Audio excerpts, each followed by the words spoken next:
Ang Marvel movie na ang Kraven the Hunter ang astig na Tagalog recap natin ngayong araw mga Juan. Ito ay isang adventure action thriller film na na-release nitong nakaraang December 2024. Kamusta ang mga holiday nyo mga Juan? Huwag na natin patagalin pa at simulan na natin ang ating malupit na palabas.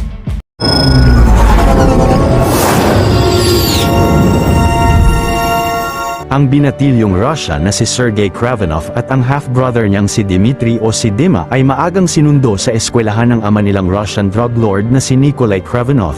Binalita niya sa mga anak na ang ina nila ay nagpakamatay nakaraan lang ngunit hindi sila dadalo sa libing niya dahil sa pagtapos nito ng sariling buhay. Pagkatapos ay dinala ni Nikolai sina Sergei sa kagubatan ng Northern Tanzania upang doon mangaso ng mga hayop at tugisin ang Lion Tsar dahil matagal na nilang hindi ito nakikita sa lugar. Samantala ang dalagitang si Calypso ay binisita ang lola niya sa Tanzania.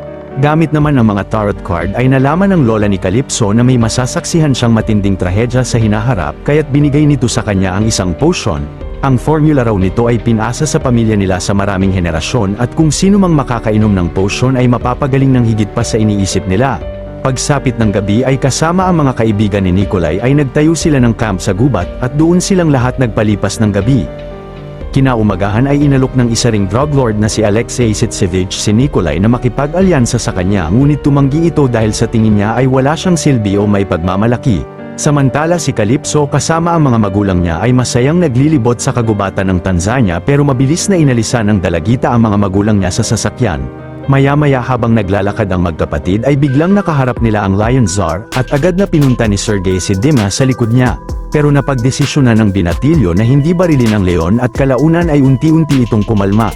Subalit ilang saglit si Nikolai ay nagmadaling binaril ang Lion Tsar at galit na inatake nito ang binatilyo. Patuloy na binaril ng ama ang leon ngunit mabilis na tinakbo nito ang anak niya palayo ng lugar.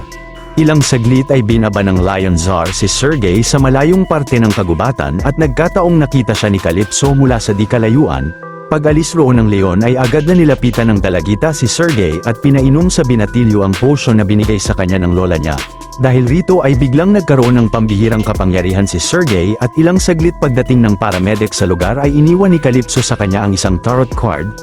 Nang nadala na si Sergei sa ospital ay diniklara ng mga doktor na patay na siya pero pagkalipas ng 3 minuto ay nasaksihan ng isang nurse na muling nabuhay ang binatilyo.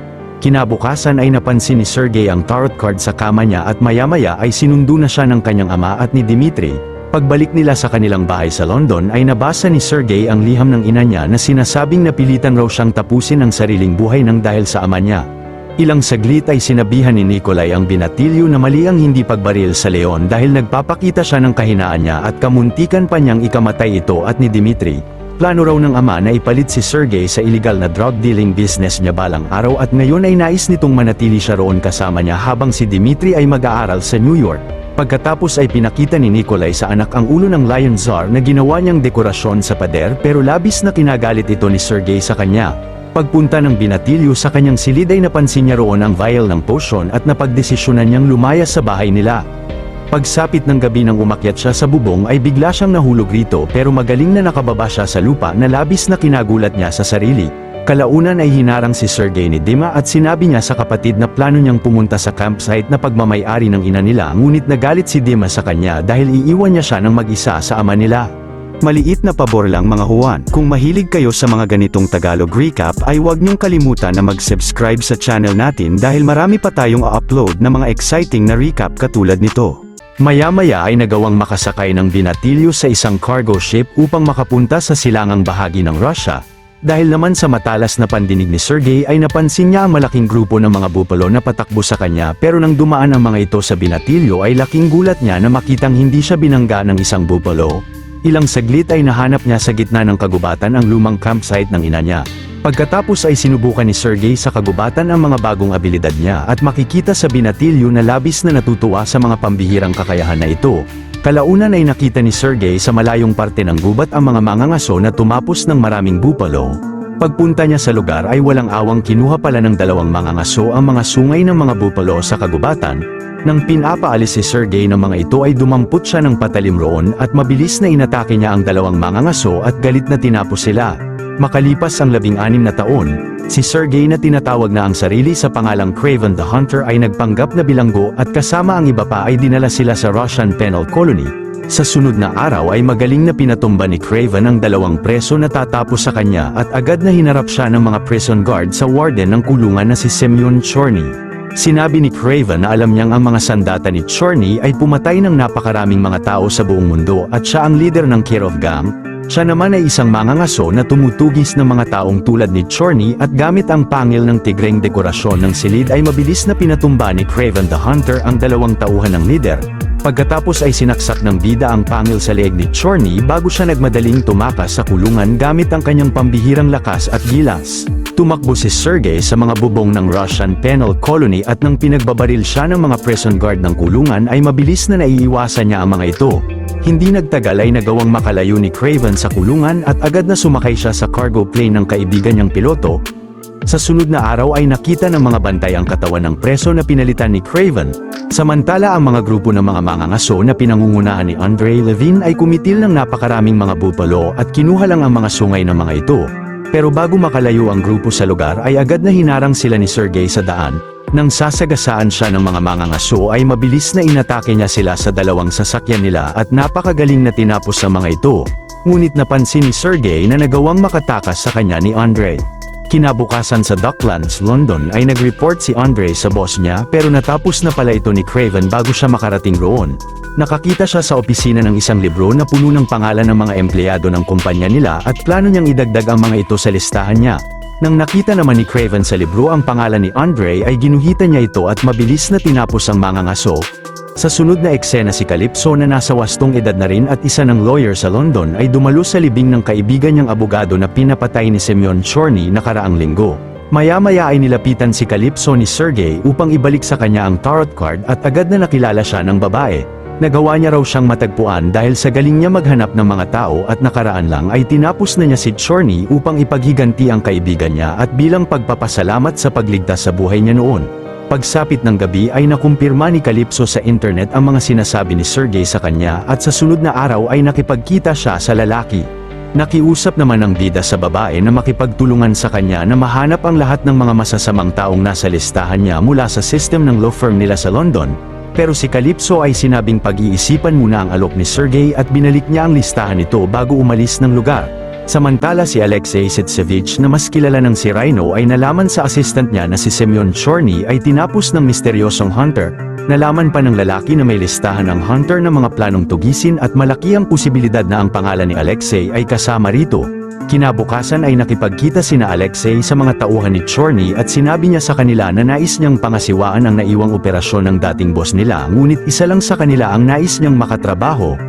Nang nagtaka ang mga ito kung bakit nabansag ang Rhino si Alexei ay tinanggal niya ang tubo na nakakabit sa kanyang tagiliran at nagsimulang magbago ang anyo niya. Dahil sa matinding takot ay mabilis na binaril siya ng isang mercenary pero hindi ito tumalab sa kanya dahil labis na tumigas na ang balat niya sa dibdib. Biglang binaril naman ng sniper ni Rhino ang dalawa sa kanila at ang isa ay tinapos ang huling kasamahan niya. Kinatuwa ni Alexei ang natirang huling tauhan ni Semyon Chorny at kinabit na niya uli ang tubo sa tagiliran niya. Pagsapit ng gabi ay habang tumutugtog ng piano si Dmitry sa club niya ay nakipagkita roon si Nikolai sa dating tauhan ni Chorny at nagkunwari ang lalaki na plano niyang gawin siyang bagong leader nila. Ngunit nang nalaman ni Nikolai na pinadala ang lalaki roon ni Rhino ay biglang nagkabarilan ang mga kasamahan nito at ang mga mercenary niya sa paligid. Mabilis na hinarang ni Nikolai ang katawan ng lalaki at binato niya ng patalim ang isang kalaban. Makikitang hindi nasawi si Dima at ang ama niya sa putukan ngunit parehong namatay ang mga tauhan niya at mga tauhan ni Rhino sa club. Sa sunod na araw ang assistant ni Alexei ay ni-report sa kanya na nabigo ang mga tauhan nila na matapos si Nikolai. Pero nakita ng lalaki sa pinto nila ang isang flash drive at nang napanood ni na Alexei rito ang footage ng hunter sa kulungan ay nalaman nilang ito pala ay si Sergey Kravenov. Kalaunan ay naisipan ni Rhino na papuntahin sa Russian penal colony ang mercenary na ang The Foreigner upang mag-imbestiga roon. Nang nakita ang foreigner ng isang prison guard ay inalis niya ang kanyang goggles upang ma-hypnotize ang bantay gamit ang mga mata niya pagkatapos ay mabilis na kinuha ng mercenary ang baril ng bantay at tinapos ito. Samantala si Sergey ay sinurpresa si Dima sa pagpapakita niya sa birthday ng kapatid at kumain silang dalawa sa club niya. Pero kalaunan ay biglang pumunta roon ang ama nila na labis na kinagulat ni Sergey at maya-maya nang nalasing si Dmitry ay hinatid niya ang kapatid sa apartment nito. Sa sunod na araw ay binisita uli ni Sergey si Dima, subalit napansin niyang dinukot ang kapatid ng di kilalang grupo ng mga kalalakihan. Nagmadaling tumalon ng bida mula sa gusali at galit na hinabol niya ang mga mercenary, habang ang mga ito naman ay tinurukan ng pangpatulog si Dimitri. Mabilis na tumakbo si Craven sa mga kalsada upang habulin ang itim na van ng mga mandurukot hanggang sa nagawa niyang mabangga ito.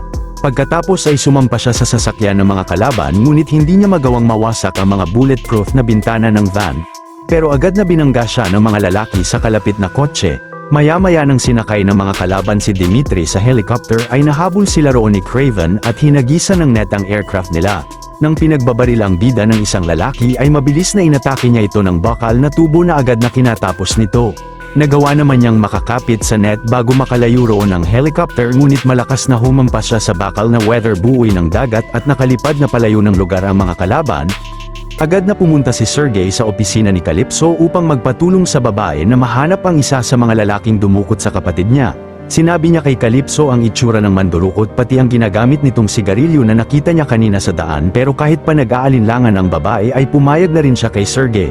Maya-maya ay pumunta ang bida sa bahay ng ama niya at sinabi nitong hindi niya alam kung sino ang mga dumukot kay Dimitri. Ngunit nagpadala ang mga mercenary sa kanya ng daliri ni Dima at humihingi ang mga ito ng 20 milyong ransom sa loob ng 48 hours, subalit hindi raw makakabayad si Nikolai sa kanila dahil isa itong pagpapakita ng kahinaan na maaaring magkaroon ng malaking epekto sa tinayo niyang negosyo ng mahabang panahon. Masama naman ang kalooban ni Sergey na umalis sa bahay ng ama. Pagsapit ng gabi ay mula sa kaibigan ni Calypso ay nalaman niya na ang isa sa dumukot kay Dimitri ay si Omer Ozdemir na kasalukuyang nasa abandonadong monasteryo sa Ankara, Turkey. Agad na sinabi ng babae kay Sergey ang mga impormasyon na nalaman niya kay Omer at ang bida ay nagmadaling sumakay sa cargo plane ng kaibigan niya. Ilang saglit ay makikitang ang lalaki pala ay nagtatrabaho para sa The Foreigner, ngunit mabilis na tinapos niya ito gamit ang kanyang abilidad. Maya-maya pagdating ni Craven sa abandonadong monasteryo sa Ankara, Turkey ay palihim na pinasok niya ito habang magaling na nagpapatumba ng ilang mga mercenary na kasamahan ni Omer sa paligid. Nang nakarinig ng ingay sina Omer ay agad na nalaman nila ang pagsugod roon ng Craven the Hunter at matapang na inatake nila siya. Pero dahil sa pambihirang gilas at lakas ng bida na tila isang napakabangis na hayop sa kagubatan ay walang kahirap-hirap na napapatumba niya ang karamihan sa mga mercenary ng monasteryo. Hindi tumigil si Craven sa pag-atake sa mga kasamahan ni Omer sa paligid hanggat hindi niya nahahanap roon ang kapatid niya. Hindi nagtagal ay malakas na natulak niya sa bintana ang leader, pero agad na napansin ni Craven ang dalawang mercenary sa di kalayuan na papasabugan siya ng rocket launcher, pero mabilis na nakaiwas siya rito bago siya matamaan. Pagbagsak nila sa baba ay nalaman ni Craven na si Rhino ang nagpadukot sa kapatid niya, ngunit ang napakaraming debris mula sa monasteryo ay biglang bumagsak sa kanilang dalawa. Maya-maya ay makikitang nakasurvive si Craven mula sa mga debris at agad na pinatumba niya ang dalawang kalaban na lumapit roon. Samantala si Dimitri ay dinala na pala sa hideout ni Rhino at binunyag sa kanya ng lalaki na ang kapatid niya ang misteryosong hunter na si Craven. Hindi makapaniwala si Dima sa nalaman at nasabi pa ni Alexei na nais niyang mapatay si Craven dahil may listahan ito ng mga plano nitong tugisin at kasama siya roon. Nakwento naman ni Alexei kay Dimitri na may nakilala siyang biochemist noon sa New York na nais palakasin ang pangangatawan ng tao ng 10 beses at agad na nagpasailalim siya sa eksperimento niya. Ngayon ay pag tinanggal ni Alexei ang tubo na nakakonekta sa backpack niya ay nagsisimulang tumigas ang balat niya at nagkakaroon ng malakas na pangangatawan katulad sa isang rhino. Ang backpack ay naglalaman ng gamot ni Alexei at nang kinabit niya uli ang tubo sa tagiliran ay unti-unti na siyang bumabalik sa normal na anyo. Pagkatapos ay inalok niya ng partnership si Dimitri, pero tumanggi siya sa kanya dahil hindi niya raw magagawang traidorin ang pamilya niya. Sa kasalukuyan na iyon ng Foreigner ay nag-imbestiga sa monasteryo at nang dumating roon ang dalawang pulis ay ginamitan niya sila ng hipnotismo upang mabilis na mapabagsak ng mercenary ang mga ito. Sa sunod na eksena si Sergey ay sinabihan si Calypso na agad na umalis ng opisina niya dahil ang mga tauhan ni Rhino ay malamang ay papunta na roon upang tapusin siya. Pagkatapos ay sinakay ng bida ang babae sa cargo plane ng kaibigan niya at sinama siya papunta sa hideout niya sa Siberia. Ilang saglit ay biglang inatake si Sergey ng isang mabangis na tigre, pero magaling na nakipagbuno siya rito hanggang sa hindi nagtagal ay mabilis na tumakbo palayo sa kanya ang tigre. Maya-maya ay pinasok na ni Sergey ang babae sa kanyang hideout at nakita niya roon ang napakaraming mga sandata niya. Pinaliwanag naman ng bida kay Calypso na maraming beses na niyang tinangkang lumikha muli ng potion na pinainom niya sa kanya noon gamit ang napakaraming sangkap na nakolekta niya kabilang na ang mga rosary piece, ngunit hindi niya magawa. Nang tinanong ni Sergey ang babae kung makakakuha pa siya ng potion pero wala na raw nito si Calypso at ang lola niya na nagbigay nito sa kanya noon ay matagal nang patay. Samantala sina Alexei ay inakalang sinugod sila ni Craven sa hideout nila pero ito pala ay ang foreigner at pagtanggal niya ng shades ay nagawa niyang makalampas sa mga armadong tauhan ni Alexei sa daan. Napunta raw ang foreigner roon dahil nakakuha siya ng resido ng isang rosary piece sa monasteryo na malamang ay galing kay Craven. Matatagpuan lang ito sa silangang bahagi ng Siberia at malaki ang posibilidad na mahahanap nila siya roon. Maya-maya habang papunta sina Alexei sa lokasyon ni Craven ay hinanda ng foreigner ang kakaibang dart gun niya na plano niyang gamitin sa misteryosong hunter. Pagdating nila sa Siberia ay tinawagan ni Rhino si Craven at pinakausap sa kanya saglit si Dimitri. Nang inalok naman niya ng partnership ang bida ay agad na binabaan siya nito ng telepono. Ilang saglit ay inatasan ni Rhino ang lahat ng mga tauhan niyang mercenary na hanapin sa buong kagubatan ng Siberia ang hideout ni Craven. Pero biglang inatake ng mabangis na tigre ang ilan sa mga mercenary at mabilis na umalis ito sa lugar pero si Dima ay ginamit ang pagkakataon na yon upang tumakbo palayo kina Alexei. Samantala ang bida ay kumuha ng maraming sandata sa armory niya at pagdating sa kagubatan ay mabilis na inatake niya ang mga tauhan ni Rhino na makita niya sa daan. Pero dahil sa napakagaling na hunting skill at combat skill ni Craven sa gitna ng kakahuyan ay walang kahirap-hirap na napabagsak niya ang mga ito. Ang ibang mga kalaban naman ay nahulog sa iba't ibang klase ng mga patibong na hinanda ni Craven sa buong kagubatan. Kalaunan si Alexei ay pinaatake kay Craven ang helicopter nila at walang humpay na pinasabugan siya nito ng mga missile pero mabilis na nakaiwas rito ang bida. Sa sunod na eksena ay nagawang mabaril ng foreigner si Sergey ng dart gun sa likod at habang nahihilo ay biglang nakakita siya ng napakaraming gagamba na mabilis na bumagsak sa kanya. Nang natanggal ni Craven ang dart sa likod ay agad na pinagbabaril uli siya ng foreigner sa dibdib kaya't nang sinubukan niyang sugurin ng mercenary ay hindi niya siya maatake dahil sa tindi ng epekto sa kanya ng lason mula sa dart gun ng kalaban. Habang patuloy naman na umeepekto ang lason sa bida ay magaling na nabubugbog siya ng foreigner gamit ang matinding combat skill nito. Sa puntong yun ay labis na natutuwa ang foreigner sa pagbugbog kay Craven dahil tinuturing niya siya na ang pinakamagaling na kalaban niya. Ilang saglit ay sinabihan ng lalaki ang mga tauhan ni Rhino na tapos na si Craven at pinahanap sa kanila si Dima. Pero nang babarilin na ng kalaban ang bida ay mabilis na pinana siya ni Calypso sa ulo na agad na kinatapos nito. Makikitang may potion pa pala ang babae at pinainom niya ito kay Sergey upang manumbalik ang lakas niya. Sa kasalukuyan na yun ay nahanap ng mga tauhan ni Rhino si Dima sa kagubatan at nireport ng assistant niya sa kanya na patay na si Craven. Agad na umalis sa lugar ang mga kalaban kasama si Dimitri pero napansin ni Rhino na may grupo ng mga bupalo na susugod sa kanila at nagmadaling tinanggal niya ang tubo sa kanyang tagiliran. Malakas na binangga ng mga bupalo ang lahat ng mga sasakyan ni na Alexei at biglang gumulong ang ilan sa mga kotse nila sa kalsada. Galit na lumabas naman ang sasakyan niya si Rhino habang si Craven ay mabilis na tumakbo papalapit sa mga kalaban upang iligtas ang kapatid niya. Pagkatapos ay malakas na sinipa ng bida ang malaking nilalang ngunit binangga ng kalaban ang truck nila na kinatagilid ng sasakyan sa daan. Hinagis ni Rhino ang truck kay Craven pero naiwasan niya ito at dito na nagsimula ang napakatinding sagupaan nilang dalawa. Samantala si Dima ay nakaligtas sa pagtaob ng kotse dahil sa pagsuot niya ng seatbelt. Binuhos ng bida ang buong lakas at galing sa pakikipaglaban sa malaking nilalang ngunit nang pinagsasaksak niya si Rhino ay hindi ito tumalab sa kanya. Gayunpaman ay patuloy na nakipagsagupaan pa rin si Craven sa kalaban kahit palabis na nahihirapan siya sa kanya hanggang sa kalaunan ay mabilis na nasakal siya nito sa leeg. Pero sinaksak ni Sergey si Rhino sa tagiliran kung nasaan ang butas ng tubo nito at mabilis na ginapos ng metal na lubid upang patakbuhin sa kanya ang napakaraming mga bupalo roon. Tinanong naman ni Craven si Rhino kung sino ang nagpadala sa kanya ng footage niya sa kulungan at binunyag ng kalaban na ito ay ang ama niya. Nang tatapusin ni Dima si Alexei ay pinigilan siya ng kapatid pero ilang saglit lang ay tuluyan ang binawian ng buhay ang kalaban.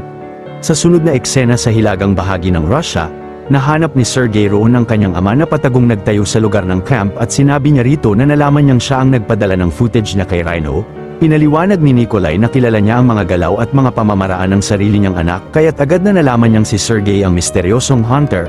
Pero na-realize ng ama na hindi niya kayang pabagsakin si Rhino kaya't gumawa siya ng paraan upang tugisin ito ni Sergey bilang si Craven. Kahit panalagay sa panganib si Dima ay alam raw ni Nikolai na hindi hahayaan ni Sergey na may mangyaring masama sa kapatid niya. Labis na nadismaya ang bida sa nagawa ni Nikolai at sinabing dahil sa napakaraming masasamang nagawa nito sa mundo ay dapat ay noon pa niya siya pinatay pero hindi niya magawa dahil ama niya siya. Pagkatapos ay mabigat ang kalooban na umalis si Sergey roon at pinasugod kay Nikolai ang isang mabangis na oso. Kinuha pala niya ang mga bala ng shotgun ng ama kaya't hindi nito magamit ang sandata at mabilis na inatake siya ng dambuhalang oso. Makalipas ang isang taon, si Sergey ay nagdaos muli ng birthday ni Dmitri sa club niya at nabanggit ng kapatid na may nakilala siyang doktor sa New York na lubos na nabago siya. Ngunit kalaunan ay makikitang si Dima na pala ang pumalit sa posisyon ng ama nila at ang namamahala na ng drug dealing business nito. Tila nagalit si Sergey sa kapatid sa pagpalit niya kay Nikolai ngunit masama ang loob na nabanggit ni Dmitri na kahit siya ay walang pinagkaiba sa ama nila dahil sa pagpatay niya rito nakaraan. Pagkatapos ay galit na inalisan ni Dima si Sergey sa club ngunit paglapit niya sa kapatid ay nagaya nito ang itsura niya. May abilidad na palang gumaya ng itsura si Dmitri at tinawag ang sarili na ang chameleon. Ngayong patay na raw si Rhino at ang ama nila ay siya na ang mamamahala ng family business nila at sinabihan niya si Sergey na may iniwan ang ama nila para sa kanya sa bahay nito. Kinabukasan ay pumunta ang bida sa bahay ni Nikolai at nakita niya roon ang isang hunting coat na regalo sa kanya ng ama niya at may pagmamalaking sinuot ito ni Sergey bilang si Kraven the Hunter. Dito na nagwawakas ang istorya ng pelikula. Kung natuwa at nagustuhan nyo ang ating tinampok na pelikula ngayong araw ay maaari nyo rin panuorin ang iba pang mga Tagalog recaps natin sa main page ng ating channel, at syempre huwag nyong kalimutan na mag-like, subscribe at mag-hit ng notification bell dahil marami pa tayong tatampok na exciting na mga pelikula sa mga susunod na linggo. See you on the next one mga Juan.